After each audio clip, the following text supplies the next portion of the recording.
All right, strap yourselves in for this one because we're about to dive deep into a physics theory that'll really make you rethink how you see the universe. It's a mind bender for sure. Yeah, it's called the Tangled Dimensions model. And, well, let's just say it lives up to that name. Definitely does. Imagine this. Instead of those tiny strings or loops that a lot of theories talk about, this model says the universe is built from these little interconnected boxes called cores. Mm-hmm. And get this, each core has 9 dimensions. 9. Yeah.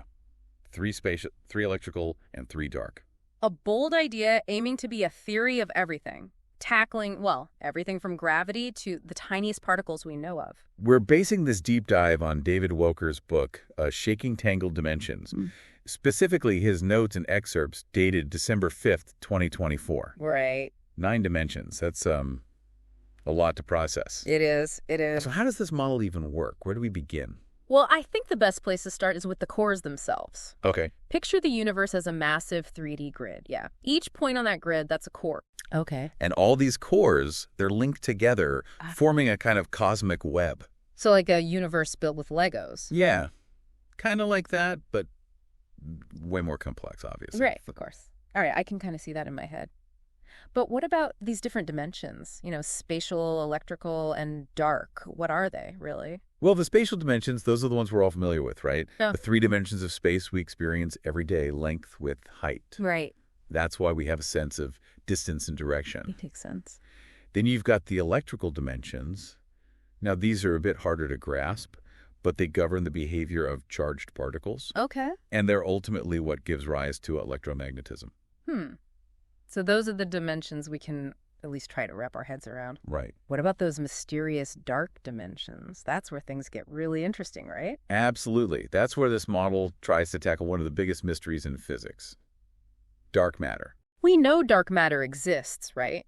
Its gravity affects how galaxies move, but we can't see it, can't interact with it directly. It's like this invisible force shaping the universe. That's a good way to put it. So what's the connection to these dark dimensions? Well, the model suggests that dark matter particles might actually have these kinks in these dark dimensions. Jinx. Yeah, like imagine a piece of paper. Okay.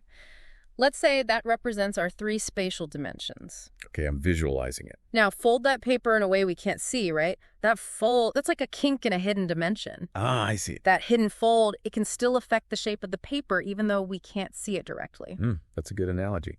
So these dark matter particles, with their kinks in these hidden dimensions, are somehow interacting with our spatial dimensions through their gravity. Exactly.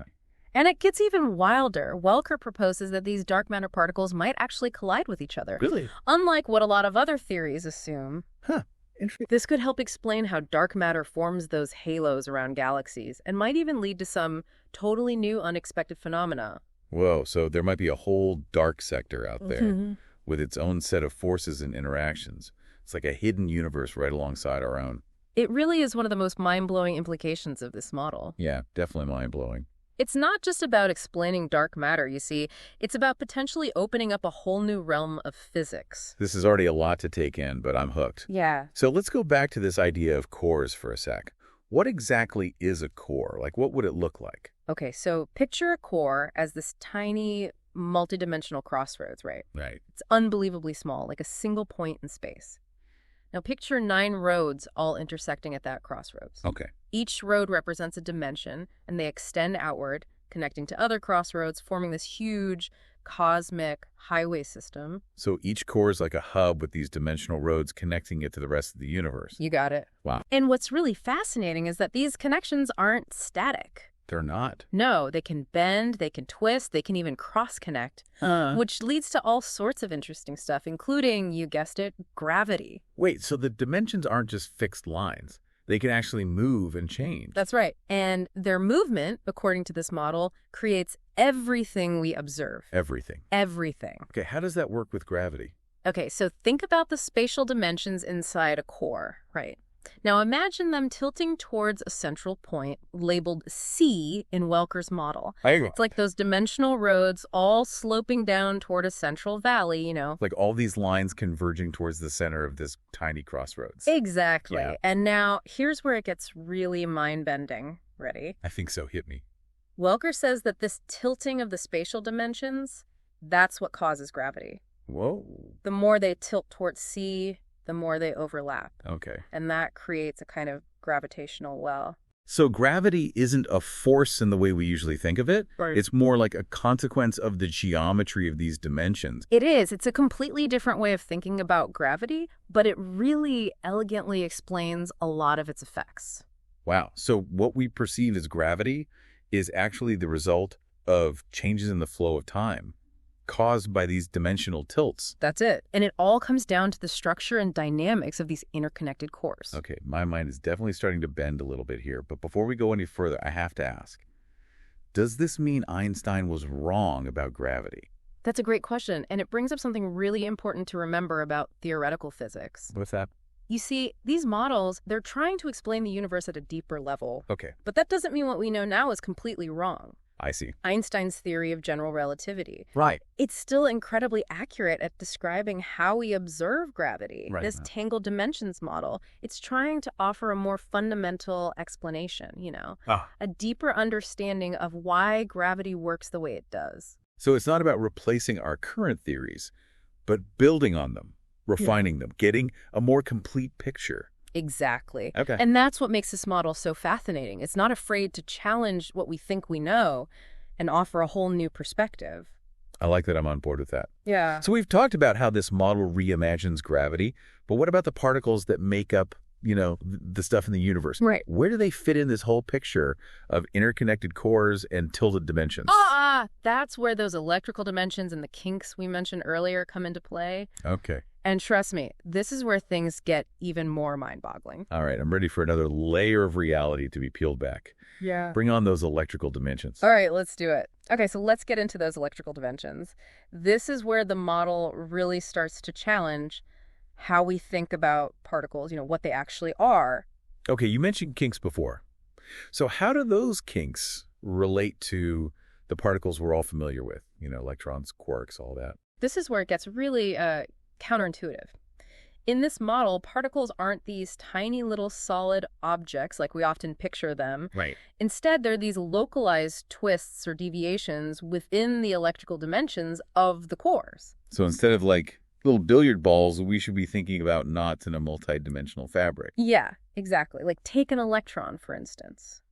In this model, an electron is basically a core with 3 negative kinks in its electrical dimensions.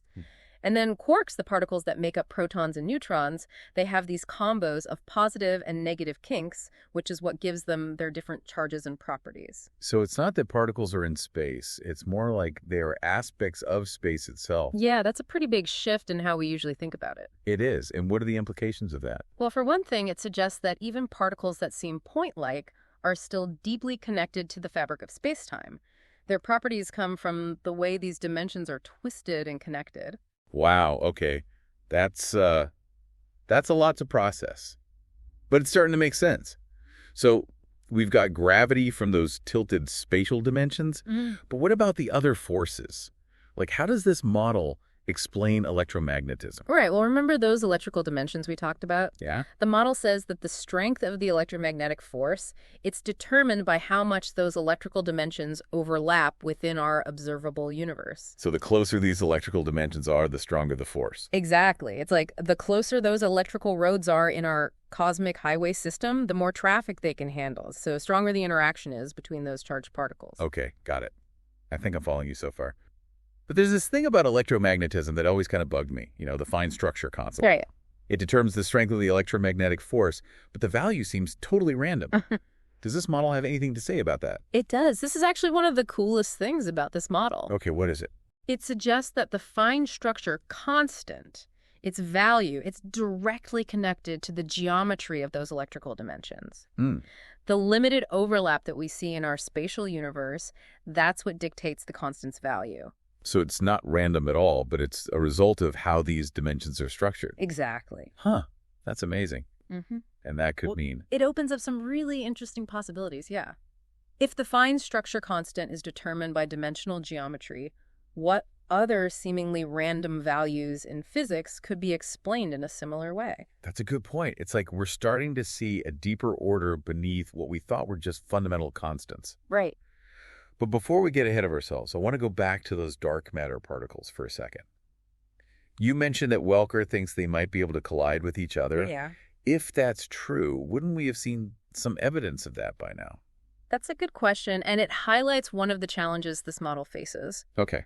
The interactions between dark matter particles, if they happen, are probably super weak, really hard to detect. Just because we haven't observed them yet doesn't mean they're not there, you know? Right. It could just be that our instruments aren't sensitive enough to pick up the signals. Exactly.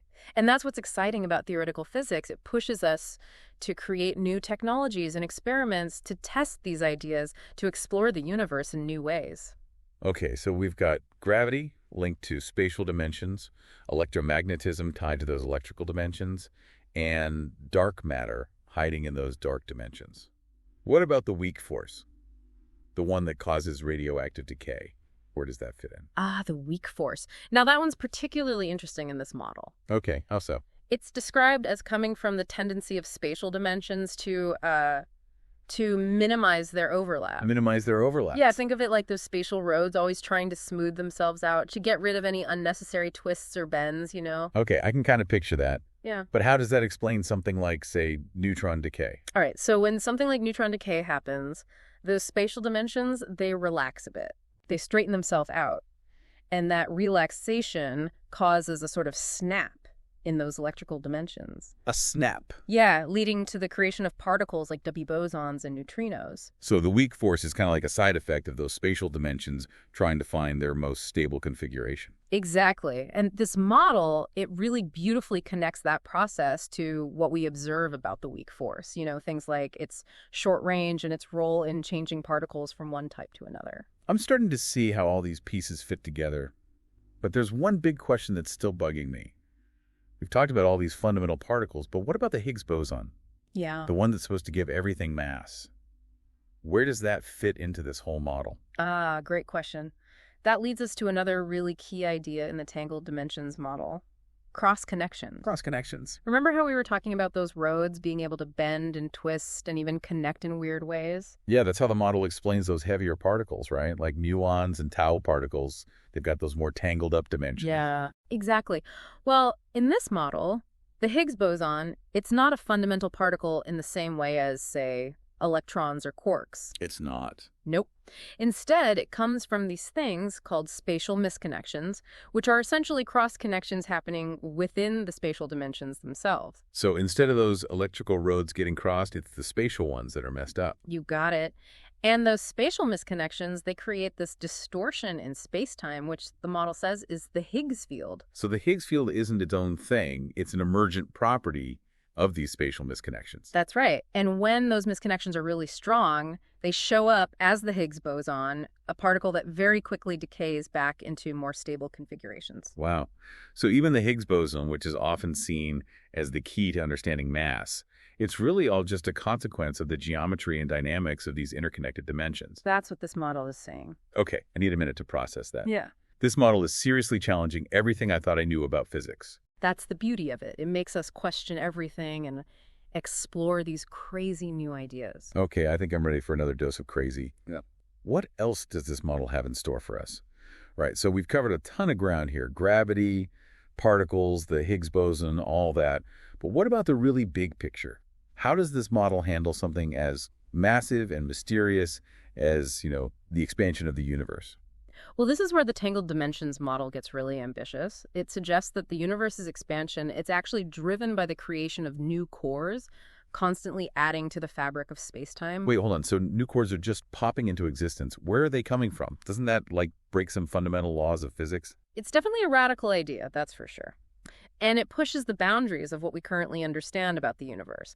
The model doesn't really say exactly where these new cores come from, Okay. but it suggests that they're probably added in regions where the energy density is low, where space is relatively flat, So instead of that Big Bang idea where everything was created all at once, this model says the universe is constantly growing, adding new building blocks as it expands. That's the gist of it. And it leads to some pretty mind-blowing ideas. For one, it challenges that whole traditional view of a finite universe with a set amount of matter and energy. Right. If new cores are always being added, then the universe might actually be infinite and constantly changing, Wow, that's a huge shift in perspective. Yeah. But if these new cores are always being created, where is all the energy for that coming from? That's one of the big questions that the model doesn't really answer. Yeah. Welker speculates that the energy might come from the redshifting of photons and neutrinos as they travel through space. Redshifting. Yeah, essentially, as those particles lose energy, that energy could be what's fueling the creation of new cores. So it's like the universe is recycling energy, taking the energy lost by particles, and using it to create new space-time. That's one way to think about it. It connects to some really fascinating ideas about how everything in the universe is connected. Energy might not be truly lost, just transformed and then reused on this massive cosmic scale. Okay, I'm starting to see how this model connects some really big dots. But if the universe is always expanding and creating new cores, what does that mean for how it all ends? The ultimate fate of the universe. That's where things get really interesting. The model offers a couple of intriguing possibilities. One is that the supply of new cores, it might be limited. Limited? Yeah, eventually the universe would run out of these building blocks. Expansion would slow down, and the universe might even start to collapse back in on itself, like a reverse Big Bang, a big crunch. So like a cosmic breath in and out, expanding, then contracting. Exactly. And in that scenario, black holes, they might play a crucial role. Black holes? Yeah, as they gobble up matter and space, they could be collecting those cores, eventually reaching a point that triggers a whole new cycle of expansion. So black holes, instead of being like cosmic dead ends, could be the seeds for new universes. That's wild. It's a pretty mind-bending concept, yeah. But there's another possibility. What if the supply of new cores is unlimited? Okay, then what happens? Does the universe just keep expanding forever? In that case, yeah, the universe would just keep expanding forever, becoming more and more vast and spread out. Okay. Eventually, though, the stars would burn out, galaxies would drift apart, and you'd end up with this heat death scenario, a cold, dark void where nothing much happens. So the fate of the universe, it all comes down to whether there's a limited number of these cores or if they're infinite. That's one of the big mysteries this model brings up. It doesn't give us a definite answer, but it gives us a framework for thinking about these huge questions. Yeah. And it really highlights how much we still don't know about the universe and how it all works at the most fundamental level. This has been a truly incredible deep dive. I mean, we've gone from these tiny dimensions to the fate of the entire cosmos. So can we just recap some of the key takeaways from this Tangled Dimensions model? Sure. At its heart, this model reimagines the universe as this quantized lattice, where everything we see, everything we know, it all emerges from the geometry and interactions of these interconnected cores and their 9 dimensions.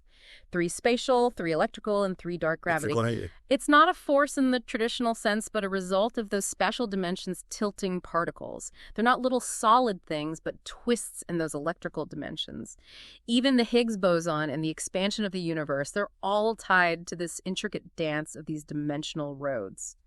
It's definitely a radical shift from how we usually think about physics, but it's also so elegant, so thought-provoking. It really is. And while this model is still just a theory with lots of unanswered questions, it offers a completely new way of looking at some of the biggest mysteries in physics. It encourages us to think outside the box, to question everything, and to keep exploring the universe with a sense of wonder. And that's what makes this whole scientific journey so amazing. It's not about having all the answers. It's about asking the right questions, challenging ourselves to see the universe in new ways, and always being open to the possibility that there's so much more out there than we can even imagine. Couldn't have said it better myself. And who knows, maybe this Tangled Dimensions model or something like it will help us unlock even more secrets of the universe. Well, until then, we'll keep diving deep, exploring these mind-blowing ideas, and trying to make sense of this incredible, always expanding cosmos we call home. Absolutely. Until next time. See ya.